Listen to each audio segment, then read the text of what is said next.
Welcome back, Psychos, to 30 Days of Book Rec. Today we are on day 24. We're going to do our first quasi-FF Sapphic romance today, and of course, it's going to be a dark romance. So we're kicking it off with Ready or Not by Alina May. Now, this isn't full FF, this is actually MFF, which we just don't see a lot of. Normally it's MMF or MFM. So to have an MFF, especially a spooky season, dark romance set in a corn maze, was just, oh my god. I was so excited when I heard that Alina was coming out with this. Another really amazing thing about this book is we have autism rep in here. Rachel, one of the FMCs, is autistic. And as dark as this book is, there's non-con, there's spin-napping, there's serial unalivers everywhere. Lots of primal play in here. But what I really appreciated is, first of all, Alina May is autistic herself, so the representation was super on point. But the funniest thing was the comparison of Rachel, who's autistic, with Riley, who's the other FMC. She's a sociopath. And then Mason, who is the MMC, and he's a psychopath. So to have all three of these characters who feel and emote empathy in ways that are completely neurodivergent from how the rest of society does, and to see some of those overlaps too. Like, I think one of the funniest things in the book to me was Mason breaks into Rachel's house and she has a book, a self-help book on her bookshelf she read to help her identify social cues from neurotypical people, and Mason has the same book.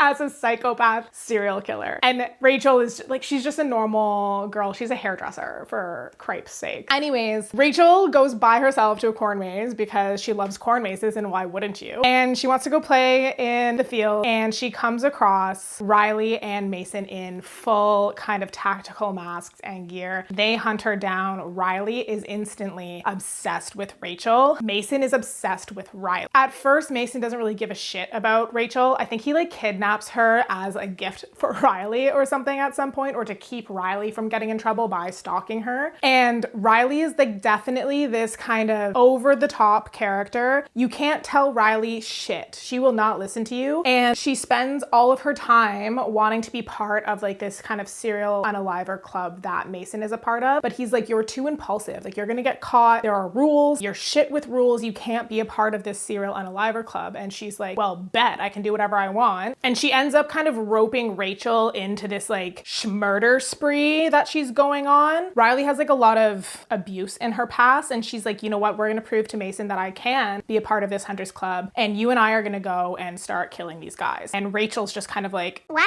Like, I'm a hairdresser, let me go home. And Riley's like, nope, you're coming with me. So Rachel and Riley kind of develop this romantic relationship while they're on this killing spree, and Mason is just trying to follow them around and make sure they don't end up in jail or caught. Mason the entire time is following these women, just like pinching his nose, being like, oh my freaking god. And there are a couple of times where Riley is just clearly has no plan at all. She's just spontaneously doing whatever the hell she wants and ends up on the news. So she needs to get a disguise, and Rachel cuts her hair. It's this whole freaking thing. One thing I really love about Alina May's writing is she writes like the most unhinged, depraved shit, but you're also laughing a lot of the time because these characters are funny, they're out there, they're wild, their character arcs are always so satisfying. And I always learn a new freaking kink whenever I read an Alina May book. Like, this was such a good freaking time. So anyways, if you were one of my watchers or viewers or whatever you guys want to call yourselves, if y'all were one of my psychos who have been waiting for me to talk about a book that has sapphic representation in it, here you go. This is the first one. I will have another two, I think, planned in this series before we end. But yeah, I freaking absolutely love this one. As always, thanks for stopping by. I will see you tomorrow, and stay freaking weird. Thank you for watching today's episode of 30 Days of Book Recs. I will catch you in the next video. In the meantime, if you did want to support me by checking out any of my books that I've written, here's my backlist. I've got a wide range in here from a contemporary